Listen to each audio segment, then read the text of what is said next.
Hi friends, டேஸ்டான வத்தல் குழம்பு ரெசிபி ட்ரெடிஷ்னல் ஸ்டைலில் கல்யாண வீட்டில் செய்கிற மாதிரி ரொம்ப டேஸ்ட்டாக எப்படி செய்கிறதுன்னு பார்க்கலாம். வீடியோக்குள்ளே போகிறதுக்கு முன்னாடி சேனலை மறக்காமல் சப்ஸ்கிரைப் பண்ணிவிடுங்க. வத்தல் குழம்பு செய்கிறதுக்கு ஒரு கடாயில் 3 டேபிள் ஸ்பூன் அளவு நல்லெண்ணெய் சேர்த்துக்கலாம். இந்த ரெசிபி கண்டிப்பாக நல்லெண்ணெய் சேர்த்துக்கணும், அப்போ தான் ரொம்ப டேஸ்ட்டாக இருக்கும்.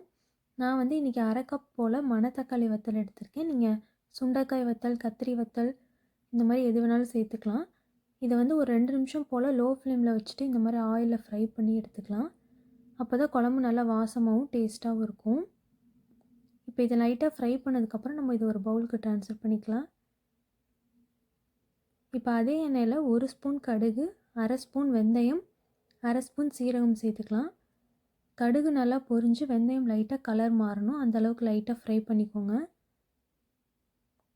இப்போ இது கூடவே ஒரு 20 பல்லளவு பூண்டு சேர்த்துக்கலாம். சின்னதாக இருக்கிறனால நான் 20 சேர்த்துருக்கேன்.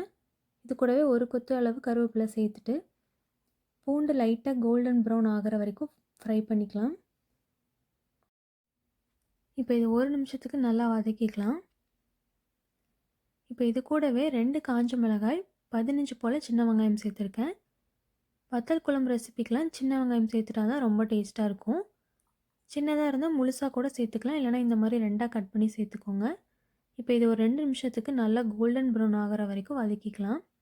இப்போ இந்த அளவுக்கு கலர் சேஞ்ச் ஆனதும் நம்ம ஒரு மீடியம் சைஸ் தக்காளியை வந்து இந்த மாதிரி மிக்ஸி ஜாரில் சேர்த்துட்டு பேஸ்ட்டாக அரைச்சி எடுத்துருக்கேன், அதை கூட சேர்த்துக்கலாம். இப்போ இது 1 நிமிஷத்துக்கு நல்லா வதக்கி விட்டுடலாம். மீடியம் ஃப்ளேமில் வச்சுட்டு நல்லா வதக்கி விட்டுருங்க. இப்போ இந்த ஸ்டேஜில் 1/4 டேபிள் ஸ்பூன் அளவு மஞ்சள் தூள், 3 டேபிள் ஸ்பூன் அளவு குழம்பு மிளகாய் தூள் சேர்த்துருக்கேன். இந்த ரெசிபிக்கு கண்டிப்பாக குழம்பு மிளகாய் தூள் தான் சேர்த்துக்கணும், அப்போ தான் ரொம்ப டேஸ்ட்டாக இருக்கும். இது கூடவே கலருக்காகவும் காரம் தூக்கலாக இருக்கணுங்கிறதுக்காகவும் 1 டேபிள் ஸ்பூன் தனி மிளகாய் தூள் சேர்த்துருக்கேன். இது கூடவே 1/2 டேபிள் ஸ்பூன் அளவு பெருங்காய பொடி சேர்த்துருக்கேன். நீங்கள் கட்டி பெருங்காயம் வச்சுருந்தீங்கன்னா கடுகு வெந்தயம் தாளிக்கும் போது சேர்த்துக்கோங்க.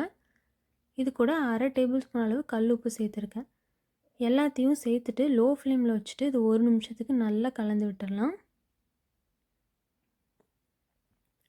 இப்போ இதிலேருந்து எண்ணெய் பிரிஞ்சு வந்ததுக்கப்புறம் 1/2 கப் போல் தண்ணி சேர்த்துட்டு நல்லா கலந்து விட்டுடலாம். இப்போ இதை நல்லா மிக்ஸ் பண்ணிவிட்டு மூடி போட்டு ஒரு 2 நிமிஷத்துக்கு நல்லா கொதிக்க விட்டுடலாம். இப்போ 2 நிமிஷம் ஆயிடுச்சு. இப்போ இதுலேருந்து நல்லா எண்ணெய் பிரிஞ்சு வர ஆரம்பிச்சிருச்சு. இந்த ஸ்டேஜில் ஒரு 1/2 கப் அளவு புளி தண்ணியும் 1/2 கப் அளவு நார்மல் வாட்டரும் சேர்த்துட்டு நல்லா கலந்து விட்டுடலாம். இந்த ஸ்டேஜில் உப்பு காரமும் கரெக்டாக இருக்கான்னு பார்த்துக்கோங்க.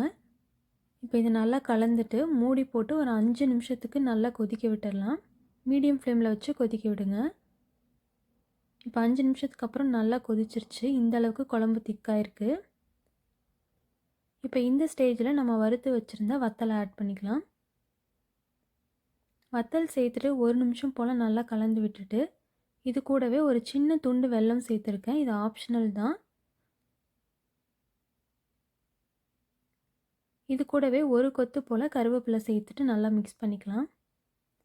அவ்வளோதான், டேஸ்டான மணத்தக்காளி வத்தல் குழம்பு ரெடி ஆயிடுச்சு. நீங்கள் வத்தல் எதுவும் சேர்க்காமல் வெறும் வெங்காயமும் பூண்டும் மட்டும் சேர்த்து இதே மாதிரி செஞ்சிங்கன்னா கூட டேஸ்ட்டாக இருக்கும்.